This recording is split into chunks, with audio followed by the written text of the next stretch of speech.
Tout est bien, hein? Mais lorsque tu auras tout mis de côté, tu sais ce que j'aimerais vraiment? Je veux simplement de toi. Si tu ressens la même chose, alors j'aimerais simplement que tu lèves tes mains et que tu honores le Seigneur.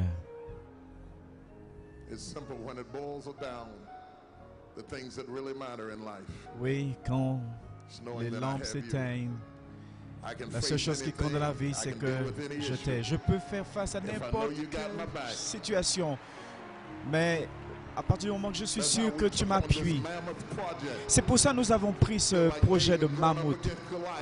Je ressenti comme David faisant face à Goliath. Je dis, Seigneur, si tu vas avec moi, je vais le faire.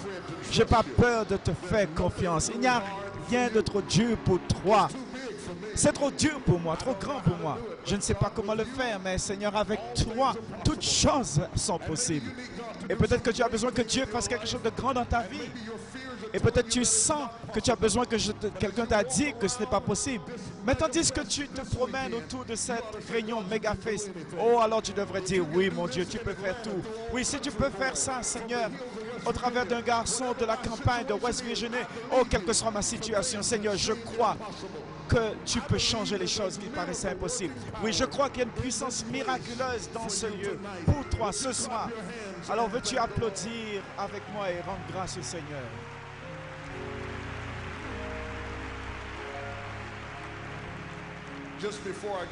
Juste avant que je n'aille dans la parole de Dieu, j'aimerais simplement partager avec vous. Au cours des dernières années, la dernière année, j'ai été devant la face de Dieu. Je ne pense pas que je vais exercer le ministère, mais j'ai été devant la présence du Seigneur, car je suis concerné par ce qui se produit dans nos familles.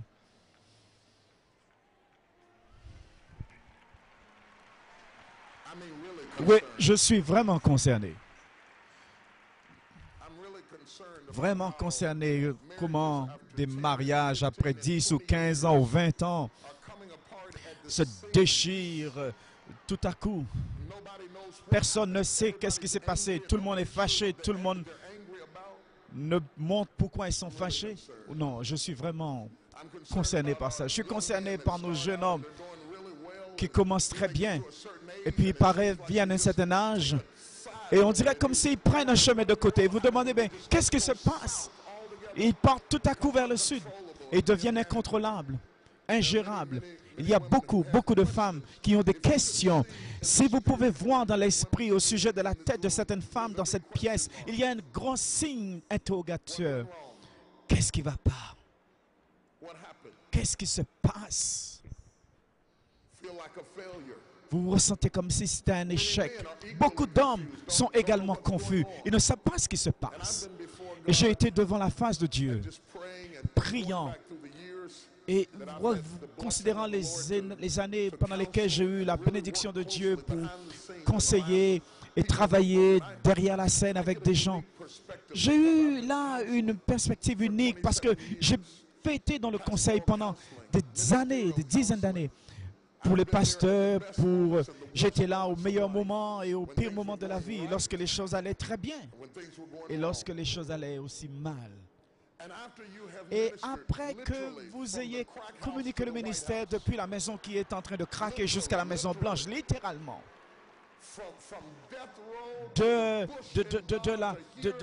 du couloir de la mort jusqu'à au buisson ardent, vous parvenez à quelques conclusions. Et depuis donc cette année et demie, j'ai commencé à mettre en ordre toute cette sagesse.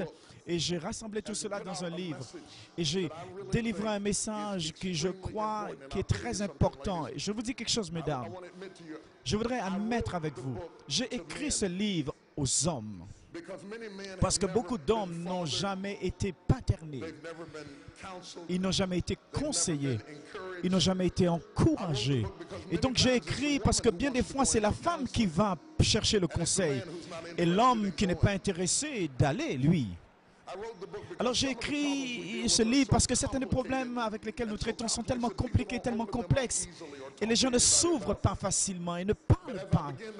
Et tandis que j'ai commencé à écrire aux hommes, j'ai commencé à reconnaître que ce ne serait pas suffisant de traiter avec l'homme si je ne traite pas avec la femme qui l'aime. Et donc, j'aimerais vous encourager, si vous n'avez rien fait d'autre pendant ce week-end, ou si vous n'avez rien acquis, j'aimerais vous encourager, si vous pouvez vous procurer une copie de ce livre, ce n'est pas encore dans les magasins, mais j'ai la permission de l'éditeur de vous l'offrir plus tôt. Le livre s'appelle Emotions. Emotions. Je sais que vous ne croyez pas que nous avons des émotions, mais j'ai intitulé ce livre Emotions. Je sais que vous pensez que nous sommes simplement durs, mais je l'ai intitulé Emotions. Je sais que tu as élevé le petit garçon et ça allait très bien jusqu'à ce qu'il soit 12. Et puis tout à coup, il a commencé à mal fonctionner. J'aimerais vous donner quelques conseils, quelques éléments qui pourraient vous aider à traiter avec votre garçon, votre fils, l'homme qui est dans votre vie ou celui qui est sur son chemin près d'arriver et à faire votre rencontre. Car la Bible dit qu'avec tout ce que tu acquiers l'intelligence. Avec tout ton acquis, acquiert l'intelligence. Et tandis que j'ai écrit ce livre, j'étais tellement excité que l'Association américaine des conseillers a appuyé ce livre. Et j'ai intitulé ce livre « Conseiller en arrière ». Vous pouvez le prendre, le lire, le marquer. Il a été écrit pour les hommes. Et les femmes l'aiment beaucoup. Et j'ai commencé à le partager dans notre église. Et alors les gens ont intitulé « Le Woman Daralou's livre pour hommes ». Je crois que ça va véritablement bénir votre vie. Alors, procurez-vous une copie. Ce n'est pas encore dans les magasins, mais vous pouvez vous le procurer sur les tables. L'avant-propos a été écrit par un monsieur formidable. Et il y a aussi une partie musicale qui accompagne le livre. Ils ne m'ont pas permis de chanter dessus, mais ils m'ont permis de parler un petit peu dessus. Mais il y a de la grande musique dessus. Donnie McClurkin a participé. Kirk Franklin a participé. Vraiment tout un groupe d'invités. Et l'un de mes grands amis que j'ai eu sur le téléphone, je lui ai dit, écoute-moi gars, j'ai écrit ce chant, mais je me suis assis avec les compositeurs et j'ai partagé avec eux ce que j'avais écrit. Ils ont commencé à produire alors la musique qui aurait pu accompagner le projet. Mais ce chant en particulier, alors j'étais sur le téléphone et je lui ai dit, mais tu sais mon frère, en esprit je t'ai vu chanter ce chant. Et donc j'aimerais simplement que tu puisses produire ce chant dans ce projet avec moi. Et le gars dont je vous parle là, il vient de New Orleans, Louisiana, il s'appelle Paul S. Morton.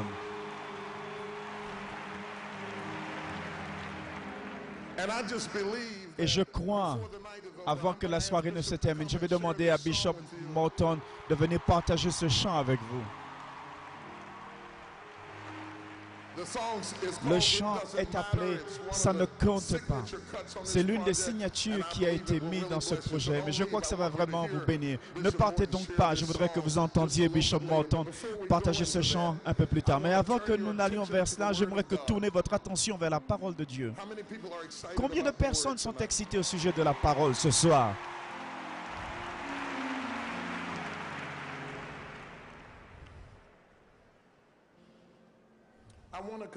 J'aimerais considérer deux versets. Galates 6, verset 1. Et l'évangile de Saint Jean, le chapitre 8, et le verset 8 à 11. Galates 6, verset 1, et l'évangile de Jean, le chapitre 8, verset 1 à 11.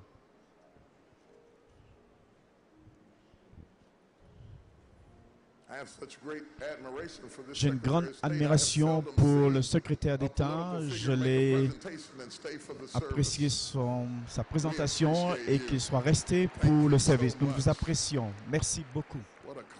Quel compliment. Galates 6, verset 1 et Jean 8, verset 1 à 11. Beaucoup savent que c'est mon habitude de se tenir debout pour la lecture de la parole de Dieu. Je pense que nous donnons parfois de l'honneur à tout le monde, sauf à Dieu. Je peux vous dire ceci, que quand j'ai commencé à lire la parole de Dieu, ce n'était pas pour obtenir un serment. Et je ne suis pas si sûr que je suis une personne qui puisse faire de grands sermons. Mais je suis allé dans la parole de Dieu parce que j'essayais de trouver quelques guérisons pour les endroits blessés dans mon propre cœur. Et les choses que j'ai tirées dans la parole de Dieu ont commencé à jaillir et ont commencé non seulement à étancher ma soif, mais aussi la soif d'autres. Et donc, quand je vais dans la parole de Dieu, ce ne sera pas comme un chef professionnel qui prépare un plat succulent et agréable et qui est tellement professionnel qu'il se peut même qu'il ne goûte pas le repas qu'il sert. Mais j'ai une tendance à cuisiner comme une grande maman qui cuisine un petit peu et qui goûte un petit peu aussi. Parce que je crois que la même parole qui va vous aider va m'aider moi aussi. Et donc, je partage la parole de Dieu avec vous ce soir. Je me joins à vous à la table du Maître. Nous l'avons appelé Megafest. Mais avec tous ces grands prédicateurs que nous devrions l'appeler Megafist.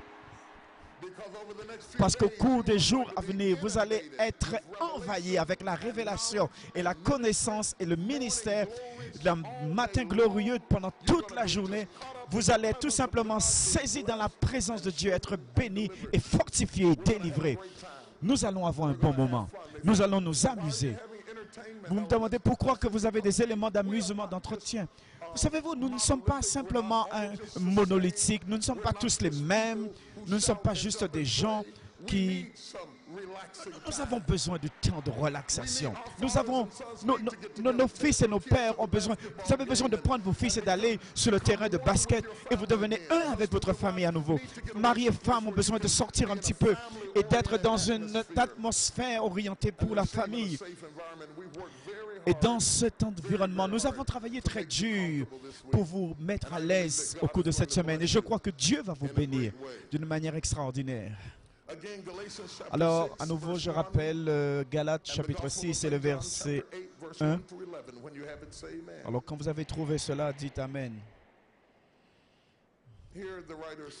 Voilà, l'auteur dit, frère, si un homme vient à être surpris en quelque faute, vous qui êtes spirituels, redressez-le, restaurez-le. Ne l'exposez pas, ne le détruisez pas, ne l'assassinez pas, ne le détruisez pas avec votre langue, mais restaurez celui-ci avec un esprit de douceur. Je ne sais pas combien ça a été depuis que j'ai entendu quelqu'un prêcher un sermon au sujet de la douceur. Ou plutôt, on dirait que c'est un esprit d'arrogance, lui, qui a été autorisé d'entrer dans les rangées de l'Église et il n'a jamais été vérifié parce que cela a commencé au pupitre. Et ça a coulé jusqu'à la porte et les gens n'ont jamais prêché contre ce qu'ils ont fait. Mais je crois que Dieu va restaurer l'esprit de douceur dans la maison de Dieu, où l'arrogance va commencer à laisser place. Et vous allez voir certains des grands leaders que vous n'avez jamais vus dans votre vie s'allonger dans la présence du Seigneur. Pas simplement enseigner l'adoration, mais adorant eux-mêmes. Pas enseignant la louange, mais louant eux-mêmes. Oui, nous avons besoin du Seigneur. Et la Bible dit que lorsque nous avons un esprit de douceur, nous avons la grâce alors de restaurer les gens. Comment est-ce que j'obtiens un esprit de douceur? C'est en se considérant soi-même, en prenant garde à toi-même. Pas tes notes, pas tes sermons, pas tes cassettes. Non, tout ce que tu as à faire pour être miséricordieux, ben rappelle-toi, prends garde à toi-même, rappelle-toi de toi-même. Et si tu le fais, tu réaliseras qu'il t'arrive aussi d'être tenté. Ok, j'aimerais que ça puisse descendre pendant un moment. Imposez-vous les mains, dites, enseigne-moi la douceur. C'est un fruit de l'esprit. La douceur, la tempérance. Contre une telle chose, il n'y a point de loi. Tout le monde veut les dons de l'esprit. Personne ne veut les fruits de l'esprit.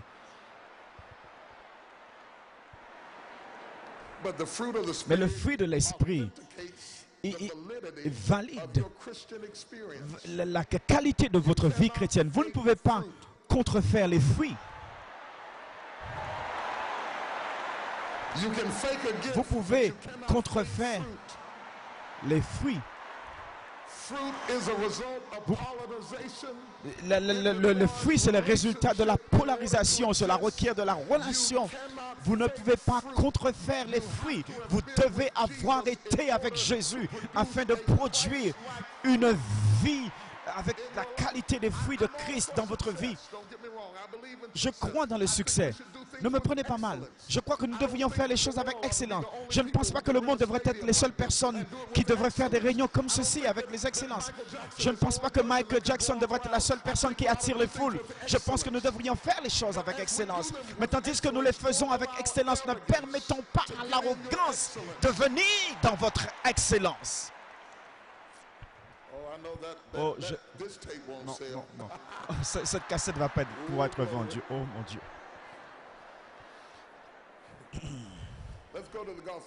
Alors allons-y dans l'évangile de Jean, car il y a quelque chose d'autre que Dieu voudrait que nous voyions ce soir.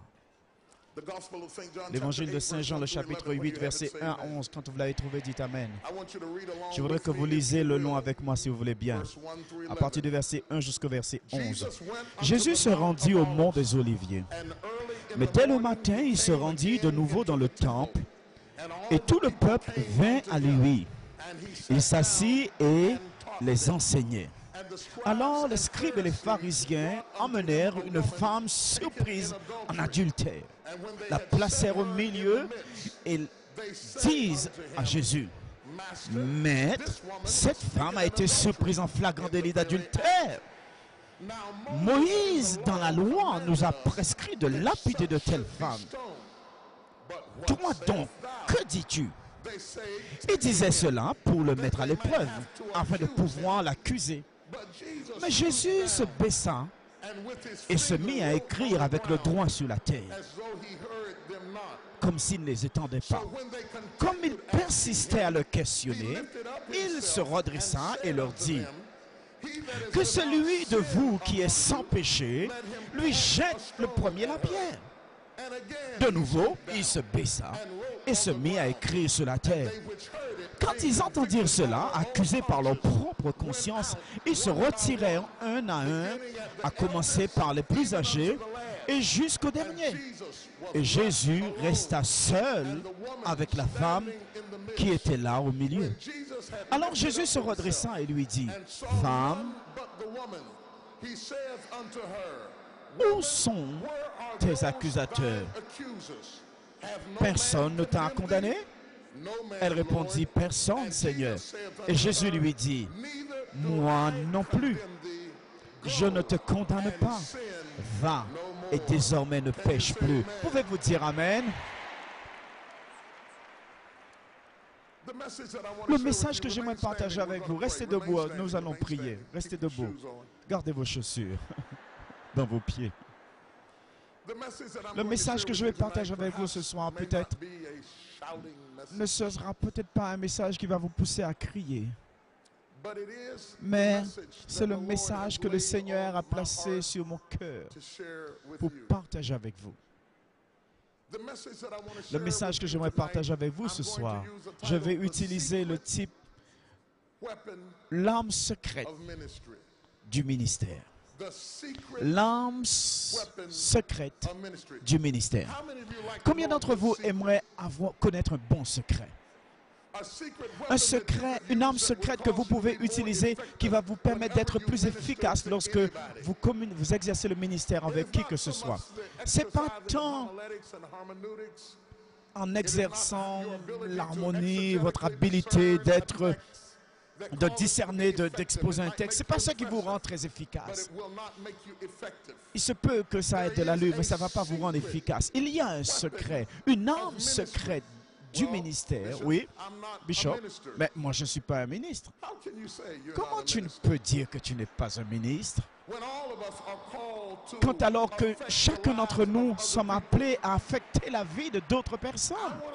J'aimerais partager avec vous quelque chose ce soir, que si vous le ramenez dans votre travail ou même à vos enfants, même dans vos relations avec votre mari, ou même dans vos relations à l'école, si vous ramenez ces principes que je vais partager avec vous ce soir, cela va vous emmener à être extrêmement efficace dans des domaines où vous avez été frustré jusqu'à maintenant. C'est l'âme secrète du ministère. Très peu de personnes n'ont jamais appris cela. Mais si vous l'apprenez, ça va renverser entièrement votre ministère, le changer complètement. Est-ce que vous êtes avec moi? Alors, tandis que vous êtes debout, j'aimerais vous inviter à prier. Père, dans le nom de Jésus, nous venons devant ta présence maintenant, cherchant ta face. Utilise-nous ce soir pour bénir ton peuple. Je cache ma chair devant la croix, derrière la croix, afin qu'il n'y ait aucune chose humaine qui se glorifie devant ta présence. Et utilise-moi d'une manière telle profane et prolifique que la vie de quelqu'un puisse être changée. Quand ils vont retourner à leur chambre d'hôtel, que ce n'est pas important qu'ils puissent parler de moi. Oh, tandis qu'ils puissent, pourvu qu'ils quittent ce lieu parlant de toi. Alors Seigneur, je serai alors satisfait. Dans le nom de Jésus. Amen. Vous pouvez vous asseoir dans la présence du Seigneur.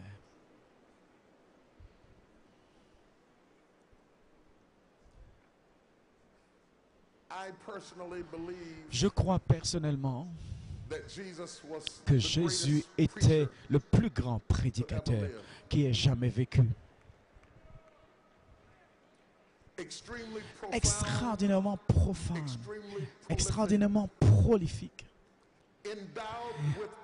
rempli de puissance incommensurable, que avec 12, il a paralysé les théologies avec sa sagesse. À l'âge de 12 ans, il a paralysé les théologiens avec sa théologie. Son charisme était tellement extraordinaire qu'il pouvait attirer des foules et garder leur attention pendant des jours, en même orchestrant et partageant des principes qu'ils avaient entendus pendant des années, mais qu'ils n'avaient jamais vus de toute leur vie. Sur leur chemin, sur un chemin de 7 miles vers Emmaüs, il a dévoilé toute l'écriture et a révélé, porté la révélation sur une distance d'environ 7 miles, qui était tellement profond que la révélation a pris naissance dans le cœur de ces hommes qui étaient bombardés par la religion. Vous connaissez que la révélation et la religion ne sont pas forcément jumeaux. Il est possible d'avoir la religion, mais ne pas avoir la révélation. La religion peut être votre devoir envers Dieu, tandis que vous marquez votre réponse envers les traditions et les enseignements auxquels vous avez été exposés. Et vous pouvez avoir un ventre rempli de religion et ne pas avoir une seule goutte de révélation. Lorsqu'il s'en vient à Dieu, il ne peut pas être expliqué ou prouvé, il doit être révélé. Vous devez avoir une rencontre avec Dieu qui soit si forte que ça va transcender toute explication humaine. Et voici alors cette parole foi. La foi va simplement au-delà de tout ce que vous pouvez alors expliquer. Si Dieu peut être expliqué, alors il est sujet à l'intellect. Mais si vous avez un Dieu qui est au-delà de la compréhension humaine, un Dieu que vous ne pouvez pas expliquer, un Dieu qui fait des choses en vous et pour vous et avec vous, ou pour lesquelles il n'y a aucune explication, tout ce que vous pouvez dire, oh voyez et sentez, goûtez combien le Seigneur est bon. Béni soit l'homme qui fait confiance en lui. Je ne peux attendre de pouvoir aller au ciel. Ça vaudra le coup du voyage, simplement pour entendre Jésus prêcher. Quand je fais des séminaires de pasteurs, je leur dis, écrivez tous vos livres, pasteurs. Produisez tous vos cassettes maintenant. Parce que personne ne sera intéressé par vos livres ou vos cassettes. Lorsque nous parviendrons au ciel, lorsque nous voyons Jésus, lorsque nous le verrons, et qu'il commence à expliquer la parole vraiment de Dieu, tout théologien et tout professeur va fermer sa bouche, tout crayon va sécher, toute langue va s'incliner et toute langue va devoir incliner qu'il est Seigneur à la gloire de Dieu le Père. Touche quelqu'un et dis-lui, il est extraordinaire. Jésus était si profane qu'il a commencé à exercer le ministère dans une ville. Et alors, il va complètement renverser cette ville de bas en haut. Partout où il se levait pour prêcher, vous ne pouvez pas entrer dans l'immeuble. Il était tellement profane que des milliers de personnes laissaient leur ville et le suivaient dans le désert pour l'entendre prêcher. Ils ont oublié même de manger. Sans un microphone, sans un système de sonorisation, sans une carte de visite, il a complètement changé, renversé un lieu. Le Jésus, lorsqu'il a commencé à prêcher, il était tellement profane et tellement puissant et tellement que les gens ont quitté leur bateau pour suivre cet homme. Et ils ont pris des décisions qui ont changé leur vie sur l'intégrité, l'immuabilité, l'inchangeable, l'influence, la parole de Dieu. Jésus a dit, la terre et le ciel passeront, mais lorsqu'il s'agit de ma parole, elle tiendra pour toujours. Ça n'a pas pris longtemps jusqu'à ce que des milliers ont commencé à le suivre pour écouter, l'entendre enseigner, entraîné par lui, mentoré par lui. Pas seulement des connaissances, mais la sagesse, l'omniscience, connaissant tout. Il n'y avait rien qu'il ne connaissait. Omnipotent, ô tout-puissant, il n'y avait rien qui ne pouvait bouger. Omniprésent, en tout lieu, au même moment. C'est pour cela que je voudrais chanter ce chant. Notre Dieu est un Dieu extraordinaire parce qu'il est. Et si vous comprenez ce que ça veut dire être Dieu extraordinaire, alors vous réaliserez qu'il fait alors des choses extraordinaires.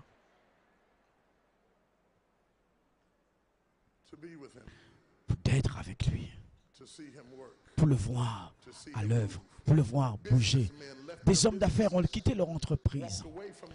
Ils se sont éloignés, ils ont quitté leur profession. Ils ont voyagé de ville en ville pour simplement être au bénéfice de l'homme, de son ministère. Je sais, vous allez dire que les disciples c'était des gars ordinaires, des gars qui n'avaient pas fait beaucoup d'école, qui ont suivi Jésus. Mais ça, ce n'est pas la vérité. Ils étaient des hommes d'affaires, ils étaient des médecins, ils étaient des collecteurs d'impôts, ils avaient des compagnies de pêche. Ils ont été exposés à la révélation et la connaissance. Alors ils ont dit, non, je mets tout cela de côté pour être avec Jésus. Et Jésus était tellement puissant que Paul a dit, Paul était un intellect. Il dit, je compte tout cela comme de la boue afin de pouvoir gagner la connaissance du Christ Jésus. Il a dit, tout ce que je pensais être quelque chose devient tout simplement stupide lorsque devient l'exposé de qui Jésus est. Mais vous devez comprendre, son charisme était... En fait, il était la parole. Jean a dit au commencement était la parole et la parole était avec Dieu et la parole était Dieu. Que toutes choses ont été faites par lui et sans lui rien n'a été fait. En lui était la vie et la vie était la lumière des hommes.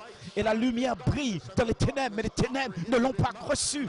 Maintenant, il y avait un homme qui a été envoyé par Dieu. Son nom était Jean le Baptiste. Il n'était pas la lumière, mais il a été envoyé pour rendre témoignage à la lumière.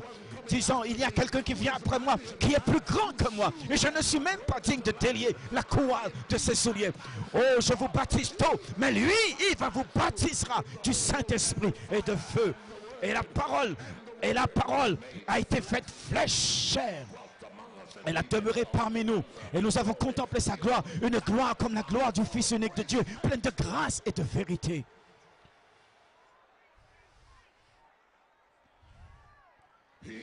Il est des sermons, des messages en forme de chair, l'abstrait rendu concret, l'invisible rendu visible, l'intangible rendu touchable.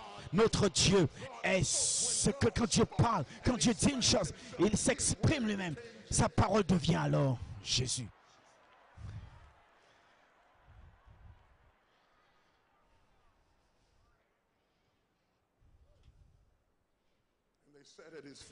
Ils se sont assis à ses pieds. Ses ennemis ont essayé de l'arrêter, l'empêcher de prêcher dans des villes. Parce que vous ne pouvez pas le garder, car s'il rentre dans une ville, il renverse complètement cette ville. Il la bouleverse. Il est rentré dans la maison d'une femme, il a commencé à prêcher. Tellement de personnes sont venues alors qu'ils ont emmené un homme, ils l'ont emmené et ils l'ont fait monter par-dessus le toit. Et ils ont dû découvrir le toit. Oh, ça c'est l'onction.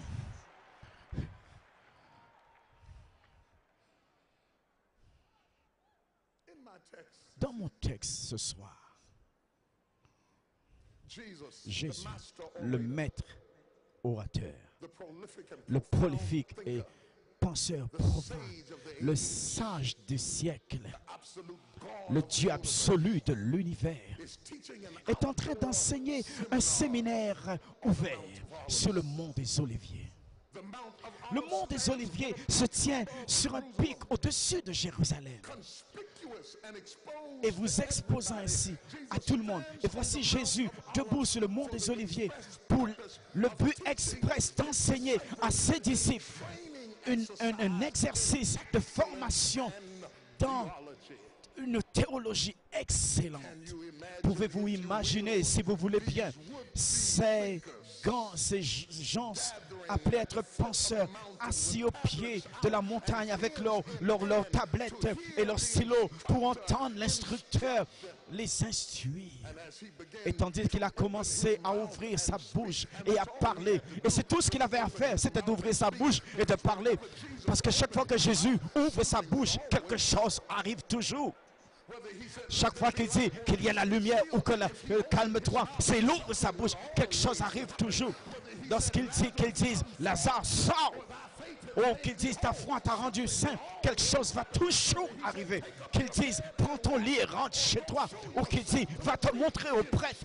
Si Jésus dit cela, c'est pour ça que j'aime la parole ce soir. C'est pourquoi des milliers sont venus dans cette consolation pour entendre la parole de Dieu. Parce que plusieurs d'entre vous savent que chaque fois que la parole, ah ouais la parole, il y aura un changement.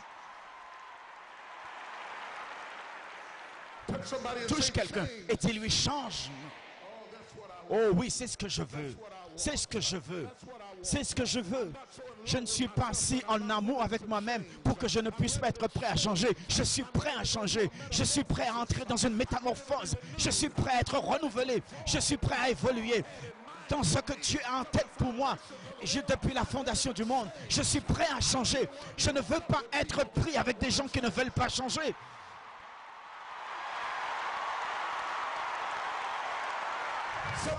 Certains d'entre vous sont pris comme un chien à une chaîne. Vous êtes attaché à un poteau.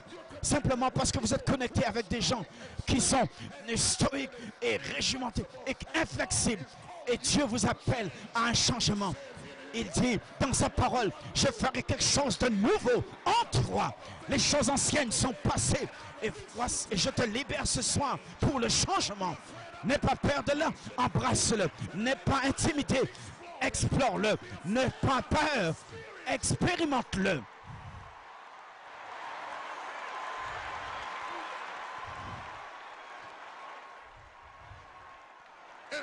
En fait, touche quelqu'un et dis-lui, tu ne seras plus jamais le même après ce jour. Sois prêt pour que tes pensées changent. Ta philosophie va changer. Tes idées vont changer. Vos objectifs vont changer. Et oui, même tes amis vont changer. Ta communauté va changer. Tes dispositions vont changer. Ton attitude va changer.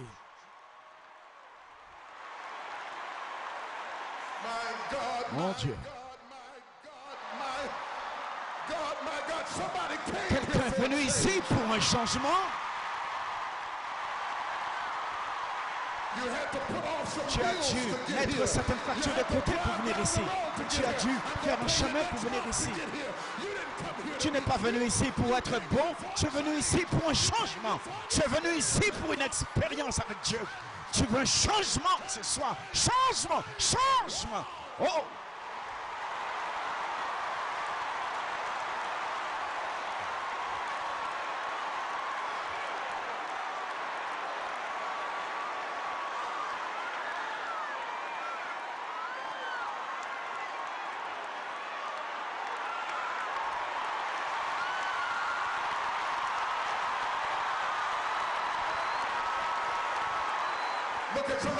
Regarde quelqu'un et dis-lui, regarde-moi bien, hein, parce que c'est la dernière fois que tu me verras comme ceci. Oui, je suis prêt de rentrer dans une métamorphose. Je suis prêt à aller vers un changement. Je suis prêt à faire mes valises et à sortir. Faire mon chemin vers la sortie. C'est possible de changer. C'est possible de changer. Ne laisse personne te dire que ce n'est pas possible. Tu devais me recevoir. Vous qui me regardez à la télévision, regardez-moi bien. Il est possible de changer. Peu m'importe ce que les statistiques ont dit, peu m'importe ce que quiconque a dit. Si Christ est en toi, il te changera même du fond en comble. Oui, du sommet de ta tête jusqu'à la plante de tes pieds. Dieu peut changer n'importe qui, n'importe où et à n'importe quel moment et de toutes les façons.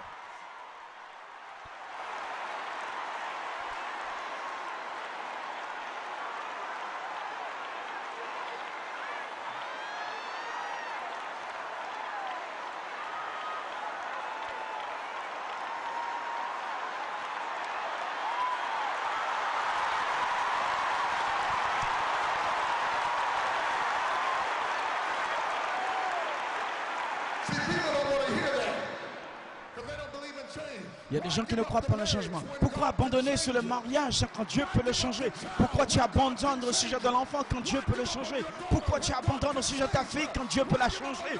Pourquoi tu abandonnes au sujet de ton fils quand Dieu peut le changer? Je crois au changement. C'est vieux, mais je crois toujours qu'il peut changer.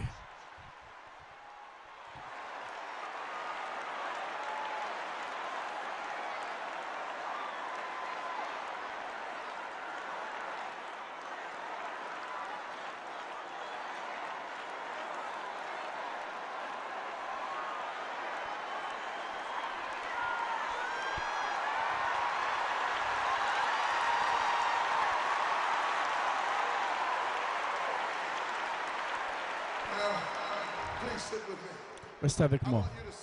J'aimerais que vous voyez ce que nous avons ici. Vous avez Jésus enseignant cet évangile puissant, entraînant ces gens qui sont appelés à devenir des disciples.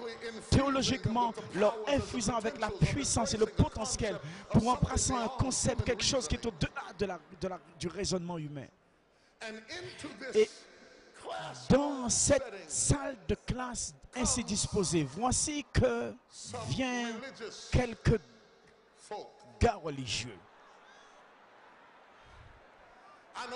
Je pensais que les gars religieux étaient dans la classe. Non, non, non. Je suis prêt.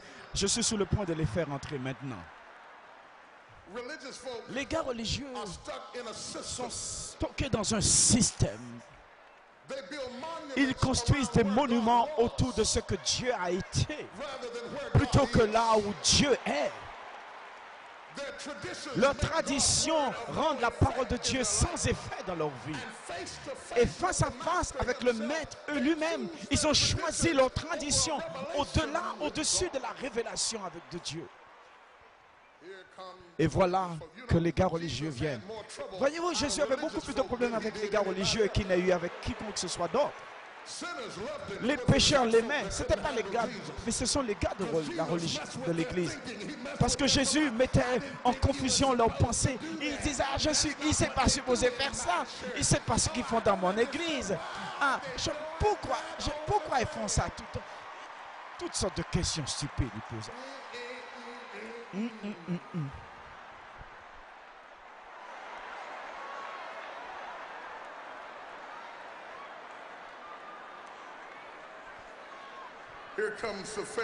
Voilà donc que les pharisiens et ses scribes, et ils traînent avec eux une femme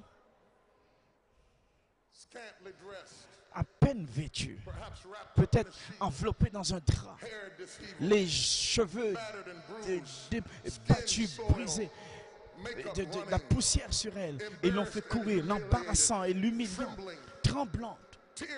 les larmes coulant de son visage, ses joues tremblantes, les lèvres marquées. Voilà cette femme qui vient traînée par la religion sur la cour du raisonnement divin, interrompant la classe, arrêtant la session, interrompant le maître. Ils ont emmené une femme à demi nue et l'ont jetée à terre aux pieds de Jésus et lui dit: qu'est-ce que tu vas faire au sujet d'elle?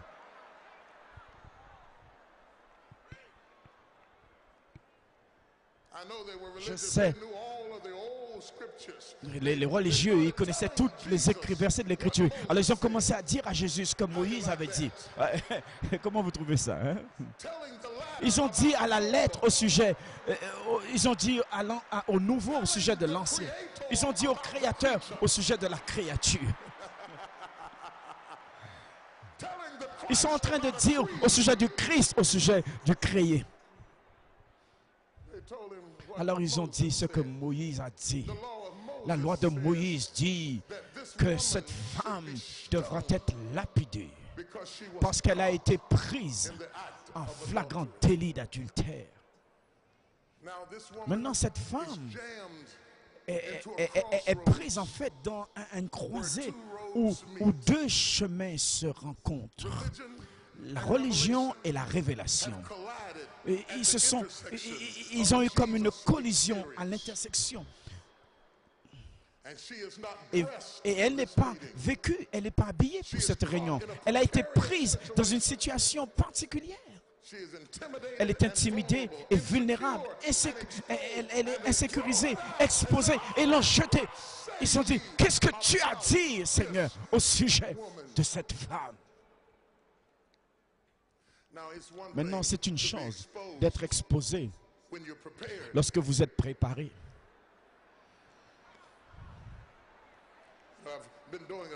J'ai fait un séminaire pour les femmes, Dieu dirigeant les femmes. Et quand la lumière vient, c'est une grande chose quand la lumière brille sur vous, après que vous avez eu tout le maquillage et que vous vous êtes préparé et que tout est glorieux. Alors vous êtes prêt à sortir sur l'estrade et de dire « Hello ».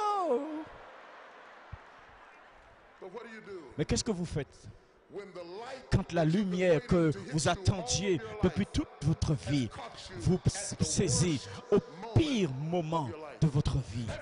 Avez-vous jamais eu la bonne chance arrivant au mauvais moment? Tout autre moment, ça aurait été une grande expérience pour rencontrer Jésus. Mais ce n'était pas ainsi qu'elle voulait rencontrer Jésus. Maintenant, pas avec mes cheveux comme ça, pas avec mes vêtements aussi indécents, ma vie avec comme ça. J'aimerais que tu penses le meilleur de moi, mais me voici là, pris dans une situation compromise. Elle n'avait pas de chance d'être arrogante. Elle ne pouvait agir d'une manière dignifiante. Vous savez comment les gens aiment agir d'une manière tellement digne?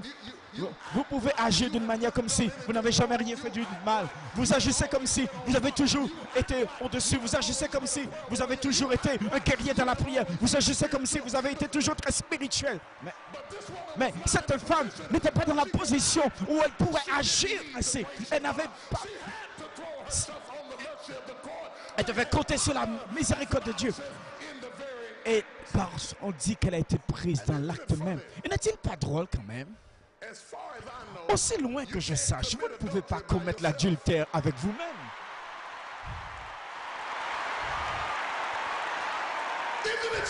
N'est-il pas étrange? Je n'essaie pas d'insinuer quelque chose, mais n'est-il pas drôle quand même comment nous avons un double standard sur la façon dont nous gérons les problèmes? Les femmes qui ont un problème et les hommes qui auraient un même... Les hommes qui commettent le même acte. Je voudrais savoir pourquoi on ne l'a pas emmené lui aussi. Si on devait les emmener, quelqu'un devrait l'emmener les deux en fait.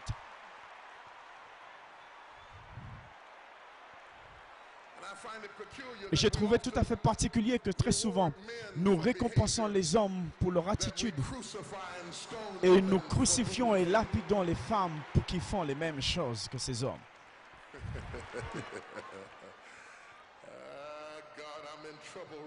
Seigneur, je suis en problème maintenant.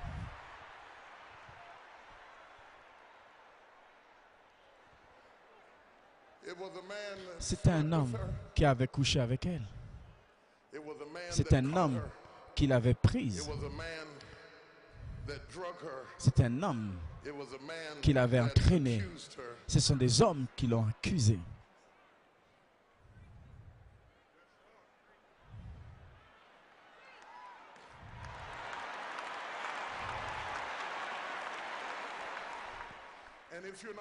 Et si vous n'êtes pas assez prudent, vous pouvez faire tellement de mauvaises expériences avec le germe, le gène opposé, le sexe opposé, qu'un esprit d'amertume pourrait vous envahir et vous pourrez littéralement perdre la gentillesse et le parfum de votre féminité et devenir surchargé par la douleur d'expériences passées. Et si vous n'êtes pas assez prudent, vous allez transférer cette amertume à vos enfants et vous allez enseigner votre fille cette amertume de votre passé. Et vous allez nourrir vos garçons ainsi. Et avant que vous ne réalisez, vous allez permettre que vos passés puissent déterminer votre futur. Et jusqu'à ce que vous puissiez passer par-dessus cela, vous n'allez pas devenir ce que vous êtes supposé devenir dans la vie. Ça peut paraître froid, ça peut paraître dur, mais touche quelqu'un et dis-lui, tu dois surmonter cela. Tu dois surmonter cette chose. Je souhaite pouvoir que nous ayons un service funéraire ici et enterrer toutes ces vilaines choses de notre vie et que nous puissions marcher dans la liberté que Dieu a préparée pour nous.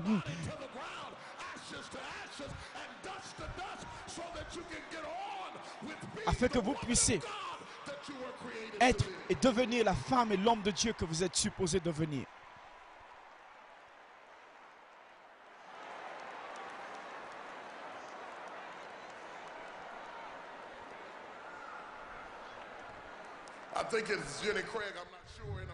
Je ne suis... Il y a une autre femme entre vous qui crie et qui voudrait sortir. Maintenant que je ne parle pas de cette personne que vous étiez lorsque vous avez 18 ans, mais il y a une autre femme cachée en vous, beaucoup plus grande, beaucoup plus heureuse, qui crie, essayant de sortir.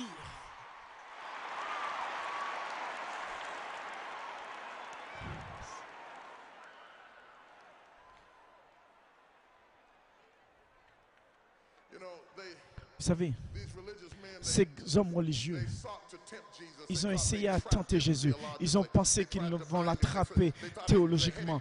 Ils ont essayé de le lier avec des versets d'écriture. Moïse a dit. Vous savez comment les gars religieux font, hein?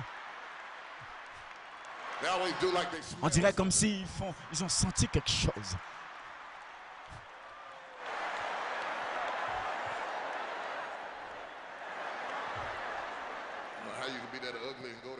Je peux comprendre comment vous pouvez être aussi laid et aller au ciel. Non.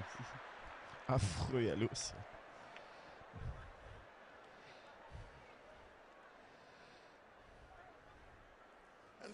Et donc, ce n'était pas simplement au sujet de la femme. La femme n'était qu'une proie dans un conflit avec Dieu. Ils utilisaient son indiscrétion comme une opportunité pour humilier la grâce de Dieu. Donc certains d'entre vous ont été une proie dans la main de l'ennemi, utilisée pour humilier la grâce de Dieu. Ce n'est pas simplement à cause de vous, c'est simplement que votre situation, vous avez été emmené dans une situation pour embarrasser ce que vous représentez. La voilà exposée à terre, tremblant, exposée. Les étudiants ont laissé tomber leur stylo, ils ont mis de côté leur bloc-notes. Ils ont assumé, ils se sont dit à tort que la classe, ils ont supposé à tort que la classe était terminée. En fait, ils ont manqué de reconnaître que tout ce que nous devrions explorer ce soir est tout simplement une illustration d'un sermon illustré. Christ, plutôt que de leur enseigner des paroles, des concepts et des principes, les expose maintenant à un scénario de vie dans un environnement contrôlé afin qu'ils puissent avoir une main sur cette expérience avec la puissance applicable de Dieu. La puissance de cette parole éternelle de Dieu. Et le voilà exposé comme un projet dans un laboratoire, ouvert comme un crapaud qu'on va analyser. Les gens faisant leurs affaires au pied de cette mont des Oliviers et pouvaient voir, regardant et découvrir cette femme à demi-nue. N'est-ce pas terrible lorsque vous avez un problème et que Dieu met ce problème sur l'estrade? Quelqu'un n'a-t-il pas eu un problème privé et qui est devenu maintenant public? Je sais que vous ne pouvez rien dire cela. Vous voulez garder votre image, mais c'est mauvais lorsque le problème privé devient public. C'est rien. Tant que le problème reste privé, vous pouvez agir comme si ce n'est pas vous, mais si il vous est arrivé que votre problème privé devient alors public,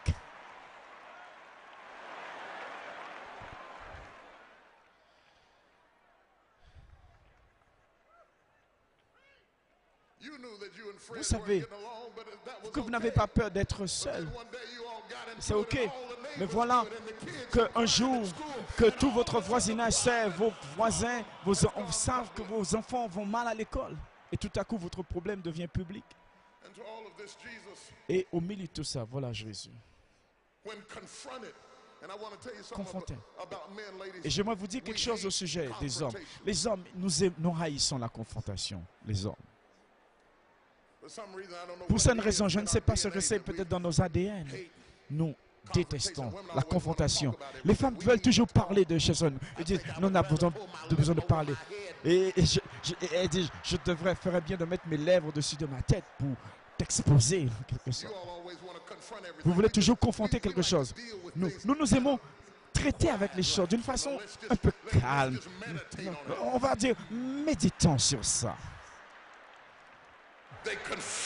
Mais ils ont confronté Jésus. Ils ont pensé, comme certaines femmes font dans les relations, qu'en lui parlant en abondance, en lui parlant beaucoup, plein détail, va vaincre. Mais j'aimerais vous donner un petit aperçu, mes femmes. Je sors. En lui parlant trop, ne veut pas dire que vous allez le changer. Tu peux me parler en abondance, mais ça ne veut pas dire que tu vas me faire changer. Il se peut que je ne dise rien, mais je suis aussi têtu qu'une vieille mule qui ne veut pas bouger un pied.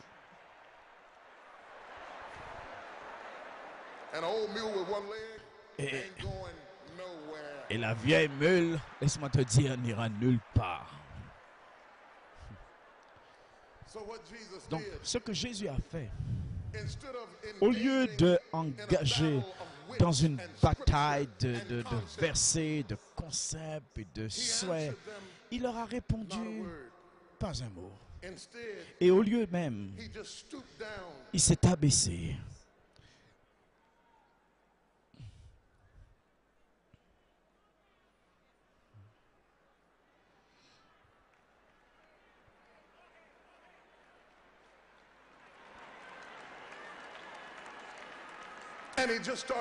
Et il a commencé à écrire. Voilà cette femme à demi nue devant lui. Les gars religieux. Non. Les gars religieux. Les saints. Je le mets en termes, j'allais le mettre en termes politiques, mais je laisse ça. Et voilà qui essaie de dire au Seigneur comment il devrait gérer cette situation. Mais il ne leur a même pas parlé. Il a commencé à écrire. Les étudiants étaient choqués. Et ils se disaient, mais peut-être qu'ils ont mis le Seigneur dans un coin. Peut-être qu'il ne connaît pas l'Écriture.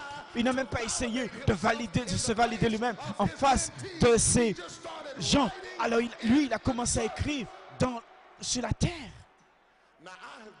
Maintenant, j'ai été à l'église depuis que j'étais un tout petit garçon, depuis que j'allais en vacances, et tout cela est bien loin derrière moi. Et j'ai entendu beaucoup de prédicateurs prêcher sur ce texte dans ma vie, et je l'ai entendu dire beaucoup de grandes choses. Un pasteur a dit qu'il s'est baissé et qu'il a écrit « Oh, grâce étonnante ».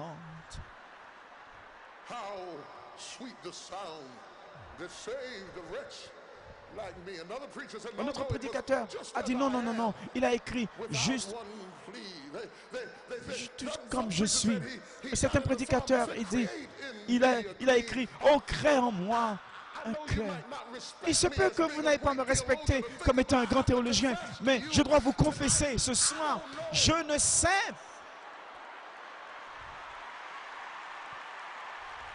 pas. Priez pour moi que je sois plus intellectuel, mais je ne sais pas ce. Vous pouvez me dire ce que vous voulez, mais je ne sais pas.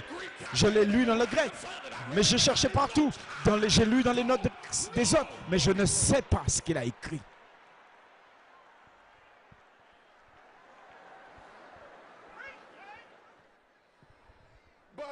Mais je pense que je sais pourquoi il a écrit. Et avant que je dise pourquoi il a écrit, est-ce que je puisse parler un petit instant au sujet du Dieu qui peut s'abaisser?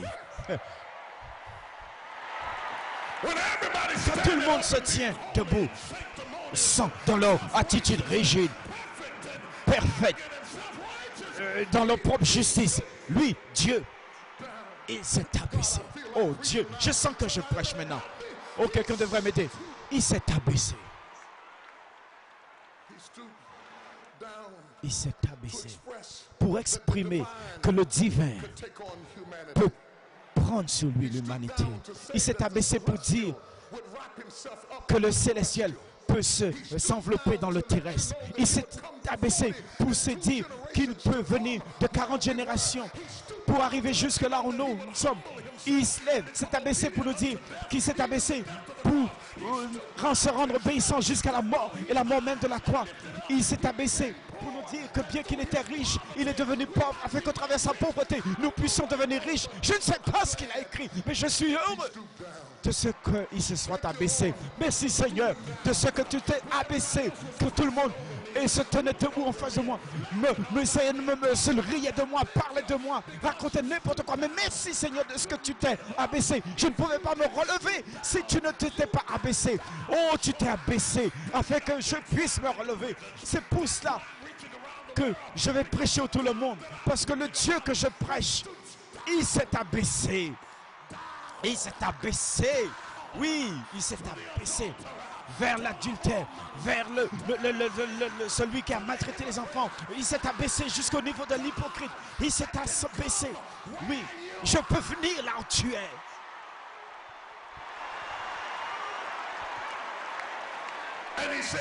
Et il a dit, si tu es à terre, je suis à terre. Si tu es en bas, je suis en bas avec toi. Quel que soit là où tu es, c'est là où je veux être. Je serais souhaité avoir quelqu'un ici qui attend que Dieu vienne là où il est. Tu as essayé tout avant. Tout le monde t'a passé par-dessus. Mais Dieu veut venir là où tu es.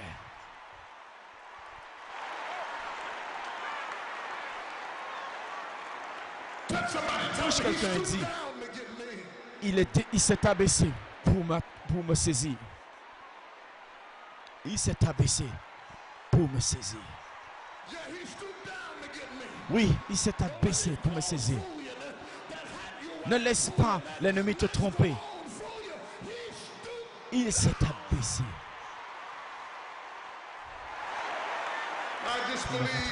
Et je crois que s'il s'est abaissé pour moi, il se tient aussi pour toi.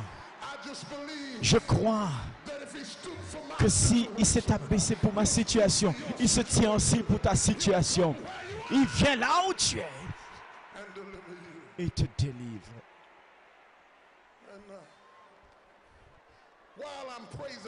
Pendant que je le loue pour le fait qu'il se soit abaissé, j'aimerais aussi le louer pour la raison pour laquelle il a écrit. Je ne peux pas le louer pour ce qu'il a écrit, mais je peux le louer pour la raison pour laquelle il a écrit. Merci, mon Dieu, de ce que tu es sur le point de toucher les endroits sales dans ma vie. Que personne ne pensait que voulait être engagé dans ma situation. Tout le monde pensait que j'étais complètement fini. Mais toi, tu m'as touché. Merci, Seigneur. Oh, il m'a touché. Oh, la joie qui maintenant envahit mon âme. Oh, je ne sais pas ce qu'il a écrit.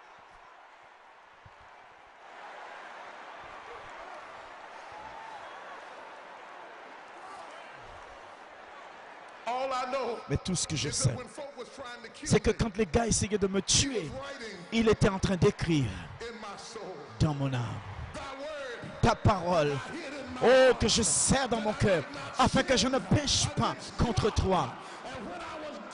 Et quand j'étais coupable, il m'a touché.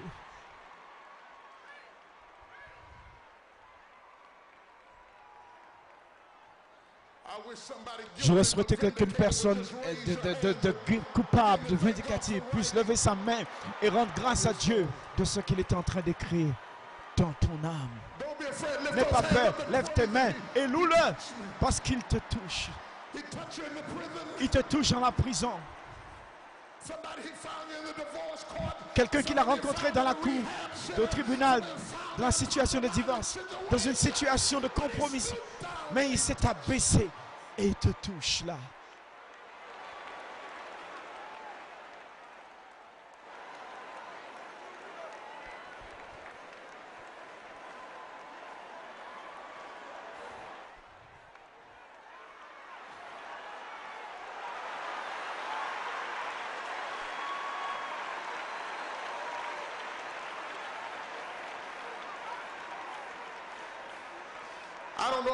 Je ne sais pas pour toi, mais il est encore en train d'écrire.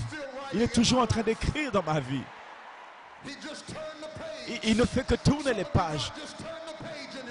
Il vient juste de tourner la page pour quelqu'un. Dieu t'emmène tout simplement dans un autre chapitre. Je n'ai pas encore fini. Ça, ce n'est pas ainsi que ton histoire se termine. Dis-le, ce n'est pas ainsi que ton histoire se termine. Il se peut que ça n'aille pas de la façon dont tu l'aurais souhaité, mais ce n'est pas ainsi que ton histoire se termine.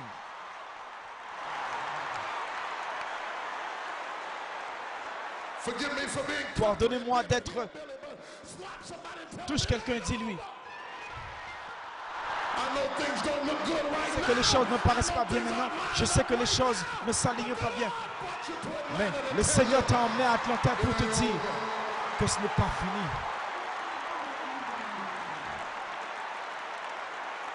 Dis à ta soeur,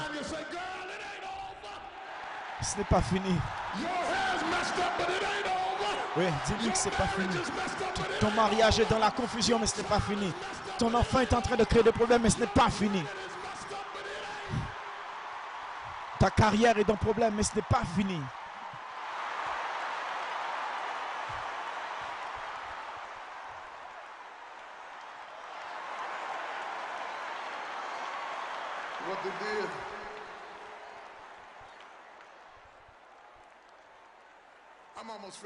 J'ai presque fini, mais la chose est...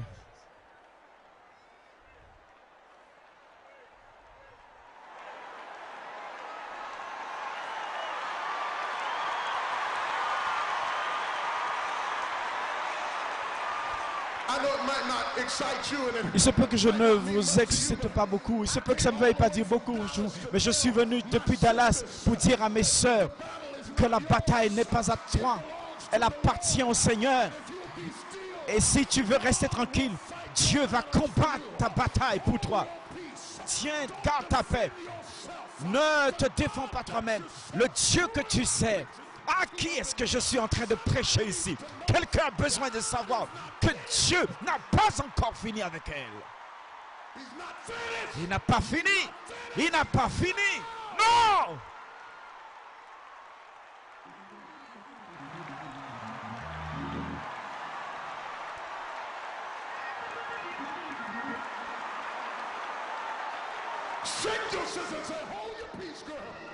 Touche ta soeur et dis-lui, garde ta paix.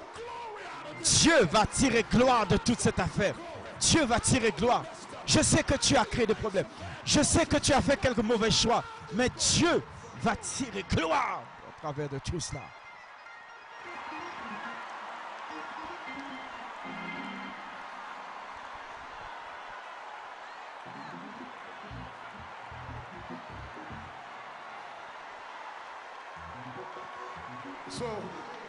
Donc, il dit, il s'est abaissé, il a dit, ça me fait rien. Ça me dit rien si vous devez la lapider. Il n'y a aucun problème. Vous avez dit cela, Moïse a bien dit ça. Vous pouvez la lapider. Ok, allez-y, vous pouvez la lapider. Je n'ai aucun problème avec ça. La loi est la loi. Vous pouvez la lapider. Mais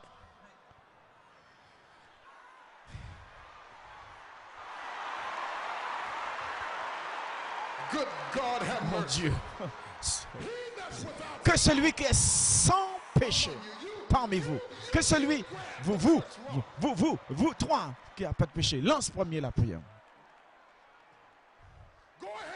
Vas-y, je sais que vous êtes juste et vous êtes digne et vous vous sentez, vous voulez redresser toutes choses, la nation, le monde, mais avant que vous commenciez à lapider, que celui qui est sans péché, qu'il lui y jette la première pierre. Et laissez-moi vous dire ce qui est arrivé. Quand Jésus a dit cela, quand Jésus a dit ces paroles, chaque homme a commencé à penser. Vous voyez, beaucoup de personnes parlent sans réfléchir. Ils font des jugements et condamnent les personnes sans même réfléchir. Mais les ministères réellement efficaces vont vous emmener à réfléchir. Pas au sujet de ce que je suis supposé être.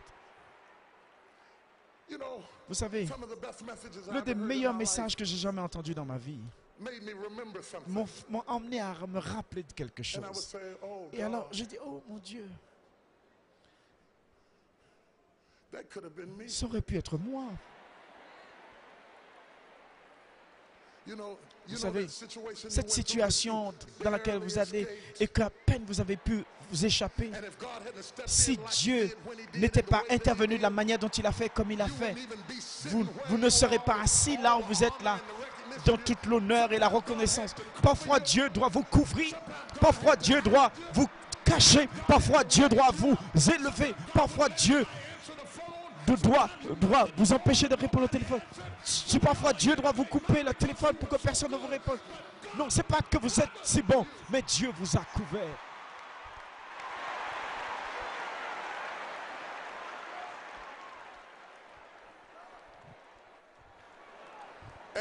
Et tandis qu'ils ont commencé à réfléchir, un à un, la Bible dit,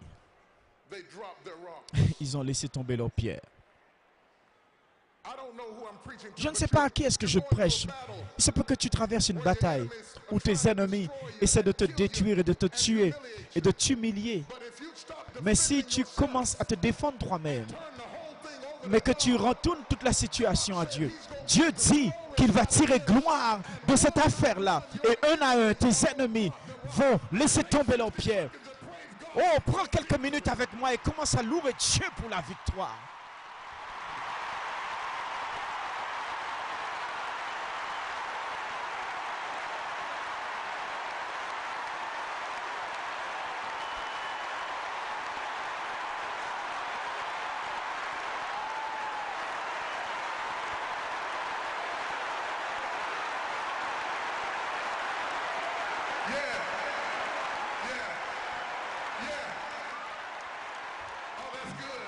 Oh, c'est bon. Oh, encore 20 secondes. Oui, ça c'est bon. Travaille dans cette affaire, Seigneur. Tu peux gérer cette affaire. Tu ne m'abandonnes pas, tu ne me délaisses pas. Je sais que tu vas remporter la victoire dans cela. Encore 5 secondes. Merci Jésus. Gloire à toi. Alléluia. Encore 3 secondes. Oh, je te donne gloire, Seigneur. Je loue ton nom.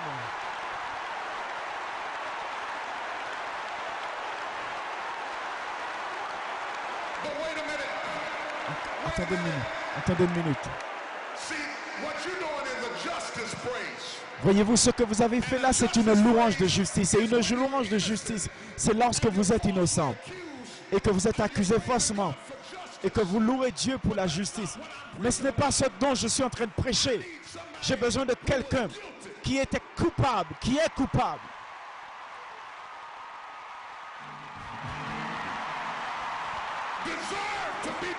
Et qui mérite d'être détruit. Et vous ne pouvez pas demander à Dieu pour la justice. Mais vous devez vous appuyer sur la miséricorde de Dieu et dire, Seigneur, me voici. Oh, pitié mon Dieu. Pitié sur mon fils. Pitié sur mon mariage. Mon Dieu.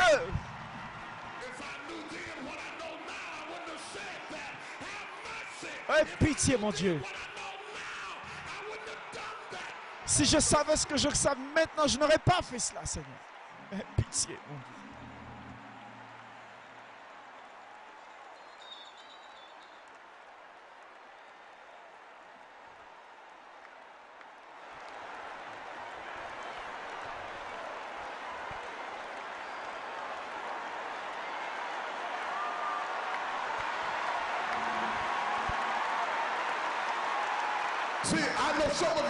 Je sais que certains d'entre vous ne peuvent pas le louer parce que vous pensez que vous méritez d'être bénis.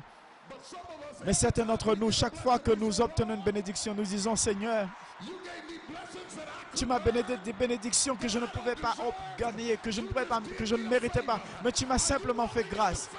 Est-ce que tu marches dans la faveur de Dieu? Dieu t'a fait grâce. Il venait pour te tuer, mais Dieu t'a fait grâce.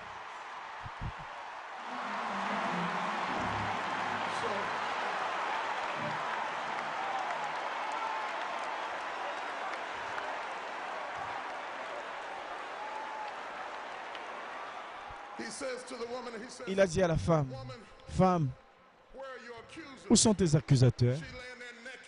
Elle était là, nue, pleurant, attendait que les pierres lui tombent dessus.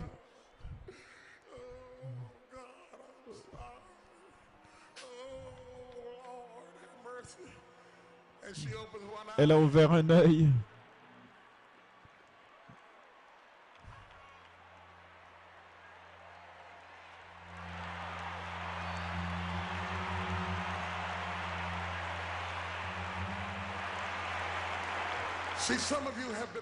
Oui, certains d'entre vous vivent leur vie s'attendant à ce que quelque chose de terrible leur arrive, vivant dans la peur que l'instant qui va suivre, vous allez sentir que la pierre de quelqu'un tombe sur votre vie.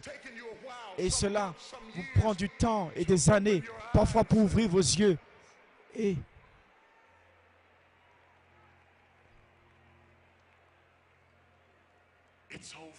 c'est terminé.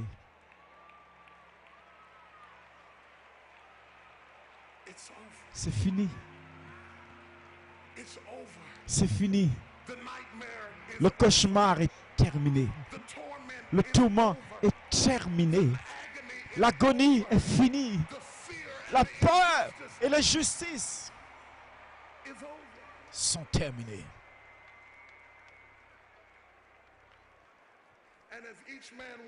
Et tandis que chaque homme se soit éloigné, laissant tomber leurs pierres, chaque étudiant a commencé à reprendre leur stylo et à écrire. Si un frère a été surpris dans une faute, vous qui êtes spirituels, redressez celui-ci alors. N'ayez pas de pierre dans vos mains, mais dans un esprit de douceur. Considérant vous-même, prenez garde à vous-même. Galates 6:1 a déchiré vraiment toute ma théologie parce que je pensais que les gars très spirituels étaient des gens très saints, qui font toujours la chose bonne, qui font les bons choix, sont toujours au bon endroit. Mais non! Parce que s'ils faisaient toujours juste, alors ils n'auraient rien alors à considérer et à prendre garde. Mais la Bible dit que si un frère a été soumis dans une faute, vous qui êtes spirituel, restaurez cette personne-là avec un esprit de douceur. En vous considérant vous-même, en prenant garde à vous-même. Et voilà le secret. L'arme secrète du ministère. Ce n'est pas dans vos notes. Ce n'est pas dans la préparation de vos messages. Ce n'est pas dans votre technique et votre style et votre articulation et de votre style oratoire. Ce qui rend un ministère extraordinairement efficace, c'est que chaque fois que vous voyez une personne blessée, brisée, une âme coupable venant le long de cette allée, vous prenez garde à vous-même. Et vous dites, tu sais, ça c'est moi. Me voici qui vient. Me voici venant là. Chaque fois que vous prêchez, vous allez le kilomètre supplémentaire. Non parce que vous êtes différent d'eux, parce que vous êtes l'un d'eux. Et jusqu'à ce que vous deveniez un avec les personnes que vous cherchez à servir, vous ne serez jamais alors capable d'être efficace. Parce que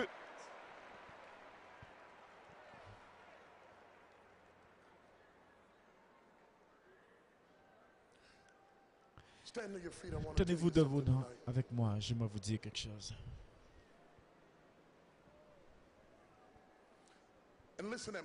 Écoutez-moi, regardez-moi.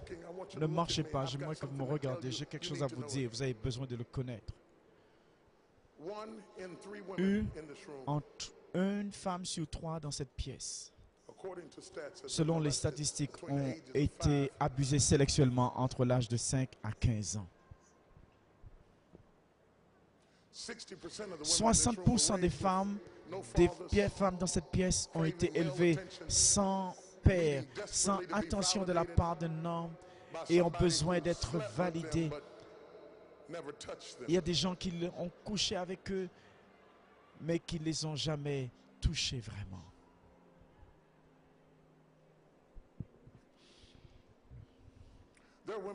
Il y a des femmes dans cette pièce maintenant qui applaudissent, qui lèvent leurs mains. Mais au-delà de tout ça, ils ont traversé tellement de tourments, tellement de peine, que quelque chose leur dit que la vie ne vaut pas la peine d'être vécue. Il y a des femmes qui viennent et vos amis vous parlent, qui vous ont dit, votre ami vous a dit de venir à Megafest et vous ne savez même pas ce que c'est un Megafest, mais vous êtes venus. Et vous dites, Seigneur,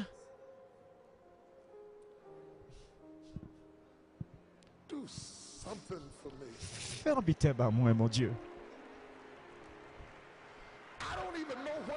Je ne sais même pas ce qu'il faudrait te demander de faire. Mais Jésus vient. Fais un baptême à moi. Et tu es entouré de personnes très saintes, des gens religieux. Et quand c'est comme ça, tu ne vas pas obtenir ce que tu as besoin ce soir. Mais je te garantis quelque chose. Je te garantis quelque chose ce soir. Si tu connais l'histoire de l'autre femme qui est assise à côté de toi, derrière toi, ou à ta gauche, ou à ta droite, oh, tu sauras que si Dieu a pu l'emmener là où elle est,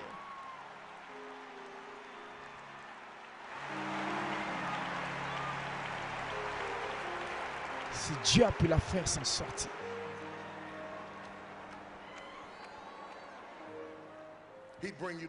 il t'emmènera aussi. C'est une chose terrible de vivre ta vie attendant que les pierres puissent te frapper. Peut-être que tu n'as pas compris. Je sais ce que c'est que d'aller dans la vie où tellement de mauvaises choses qui t'arrivent et finalement tu n'attends pas à ce que le jour suivant soit meilleur. Non. Tu te crispes au contraire, attendant que la prochaine chose arrive. Ok, je sais pas. Qui va me trahir la prochaine fois? Qui va me faire quelque chose? Je me stresse en attendant que la prochaine chose. Et ça m'a pris beaucoup de temps pour ouvrir un œil et regarder autour et voir et réaliser que mes meilleurs jours étaient devant moi. Ça, c'est la vérité.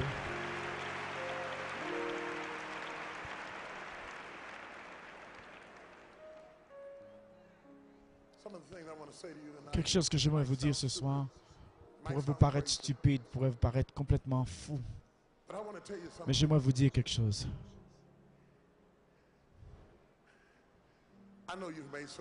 Je sais que vous avez fait quelques erreurs. Je sais que tu as eu quelques jours sombres, que tu as élevé des enfants complètement fous, que tu t'es marié, tu as pensé que ça allait pour être bien, mais ça s'est terminé comme étant vraiment une tragédie. Tu es arrivé à la maison et tu es arrivé, ta fille t'a dit, voici, je suis enceinte. Ou tu as dû aller au tribunal pour pouvoir voir ton garçon en prison. Je sais que tout le monde ici a quelque chose que tu aurais souhaité que personne ne puisse découvrir à ton sujet.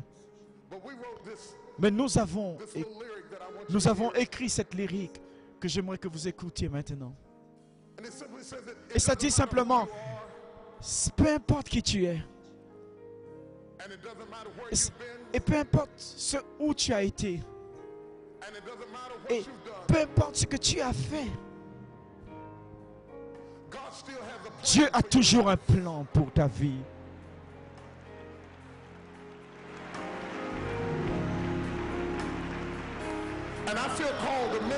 Et je sens que je suis appelé à exercer ce ministère envers vous. J'aimerais que vous fassiez quelque chose, que vous puissiez tendre la main et que vous puissiez tenir la main à la personne à côté de vous. Vous n'avez pas besoin de leur dire quoi que ce soit, mais simplement touchez-la. Laissez-la savoir qu'elle n'est pas seule.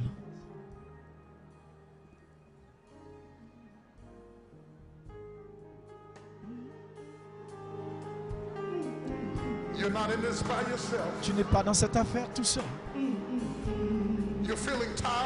Tu te sens fatigué, complètement éprouvé. Mais nous avons quelque chose que tu as besoin d'entendre.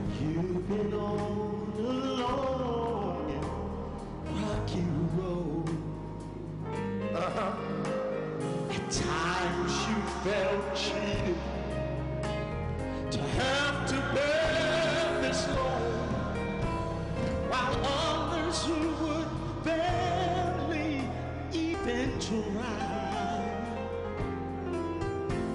would spread their wings like eagles and soar into the sky. It doesn't matter who you are, it doesn't matter where you've been, peu importe là où tu as été, peu importe ce que tu as fait,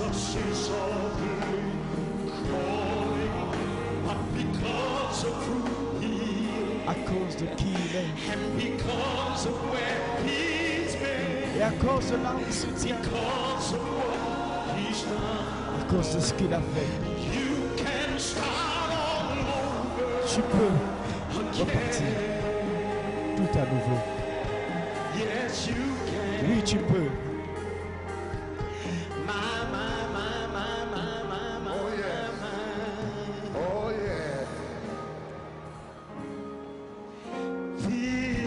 Empty burden you have had to bear has made your life weary, though others unaware of the mountains of mistakes you tried to hide. With a smile on your face and a broken heart inside, it doesn't matter who you are, it doesn't matter where you are, it doesn't matter what you done, ce que tu as fait. Jesus is all but because of who he is, because of where he is, à cause de là, ce qu'il a fait.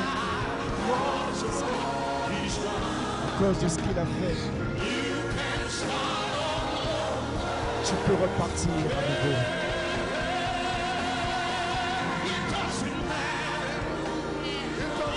Ça ne compte pas ce que tu as fait. Peu importe ce que tu as.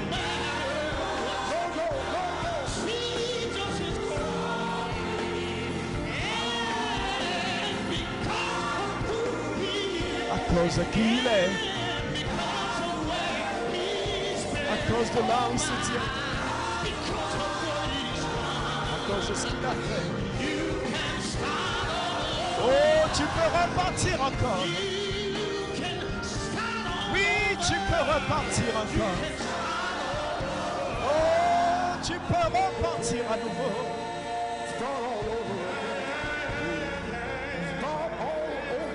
Oui, tu peux repartir à nouveau. Il n'est pas trop tard pour toi. Tu peux repartir à nouveau.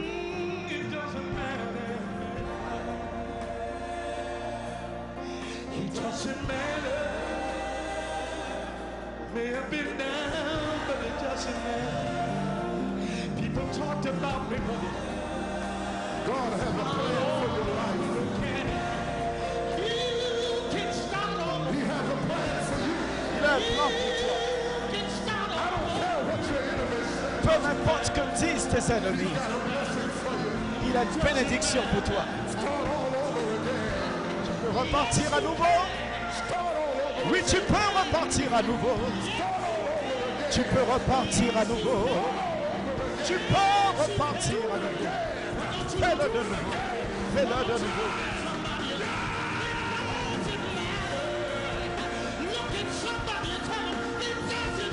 Regarde quelqu'un, dis-lui, peu importe ce que tu as fait.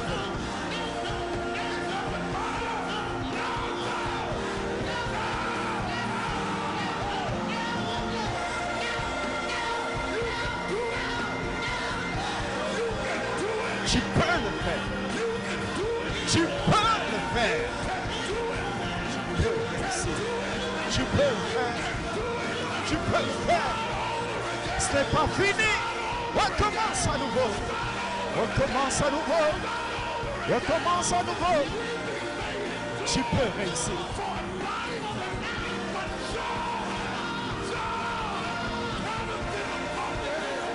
Tout est possible. Recommence. Recommence. Recommence. Recommence.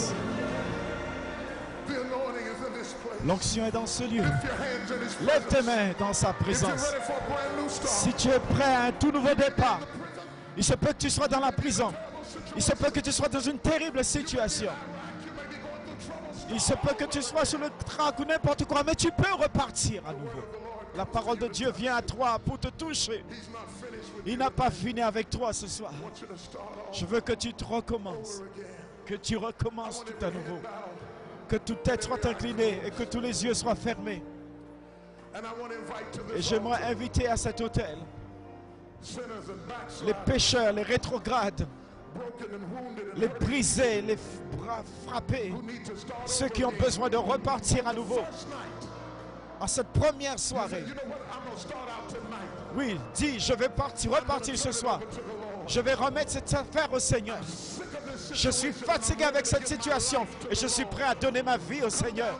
Alors viens le long de l'allée, viens au travers de cette foule, viens, je veux prier avec toi, peu importe. Il se peut que tu aies fait quelques erreurs, il se peut que tu connaisses quelques situations. Tu n'as pas besoin de te cacher, tu n'as pas besoin d'être vivre ta vie attendant que la prochaine pierre heurte ta tête. Commence à nouveau. Il est là pour te délivrer, il est là pour te rendre libre. Il te délivre maintenant si tu viens. Toi qui regardes à la prison, la même onction est là aussi pour te toucher. Donne ton cœur à Jésus. Il y a des ministères là et ils vont exercer le ministère en ta faveur. Je sais que tu as commis des problèmes avec des gars et des femmes. Ils connaissent leur affaire. Dans la prison, ils connaissent tout. Mais ça ne compte pas. Ça ne compte pas ce qu'ils disent. Ça ne compte pas ce qu'ils regardent à toi. Le Seigneur a envoyé ce message pour te bénir. Ta vie n'est pas finie. Ta vie n'est pas terminée. Retourne-la au Seigneur. Peu importe. Peu importe. Peu importe où tu as été. Peu importe ce que tu as traversé. Jésus t'appelle. À cause de qui il est. Et à cause de là où il se tient. Et à cause de ce qu'il a fait, tu peux repartir de nouveau. Encore. Encore. Tu peux le faire à nouveau.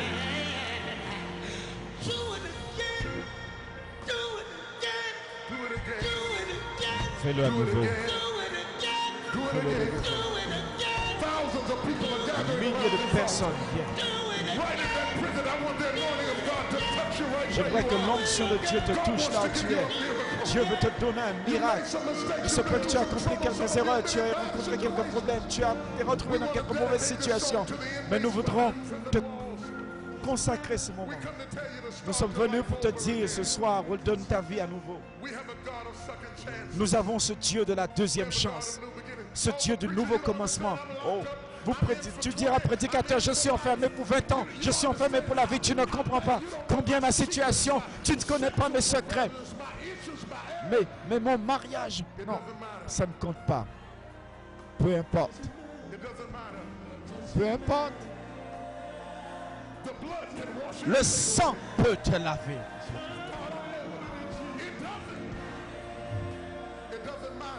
Peu importe. Peu importe. Peu importe. Recommence. Peu importe. Peu importe. Que tu sois en Atlanta, que tu sois en Afghanistan, que tu sois en Alabama, que tu sois en Guadeloupe, si tu es en Russie, que tu sois en Australie ou en Cape Town,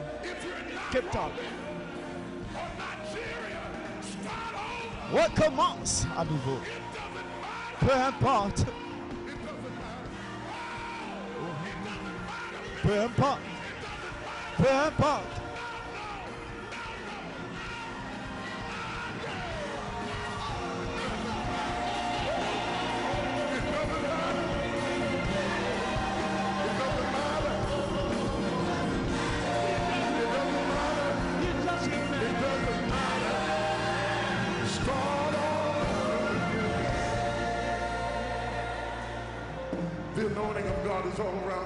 L'onction de Dieu est autour de cet autel.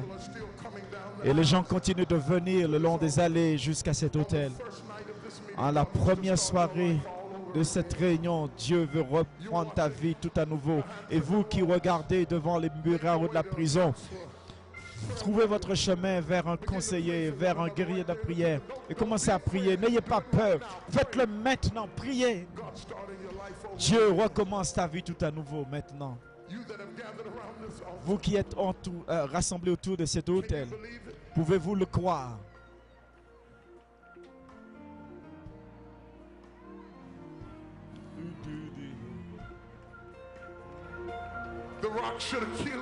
Les pierres ont dû te tuer.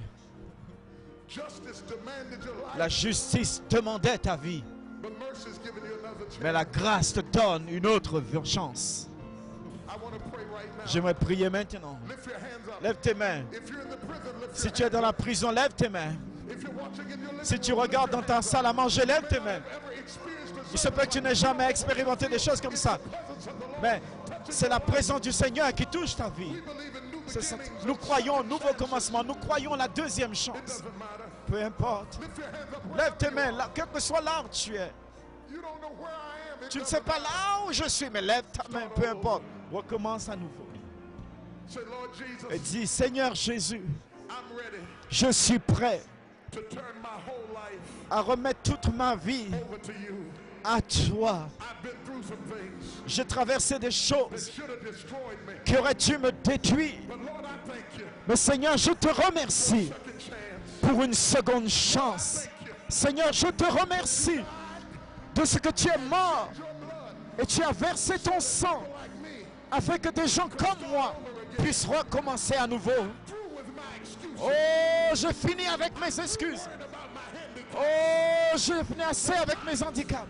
Ce soir, je vais repartir tout à nouveau. Encore. Oh, lève tes mains et loue le Seigneur. Oh, partout dans cet immeuble, commencez à louer le Seigneur. Commencez à louer le Seigneur partout dans cet immeuble. Oh, nous sommes hors du temps, mais l'onction est là et bénit et vous libère et vous guérit. Même si les choses, j'aimerais que vous continuiez à le louer, à le bénir.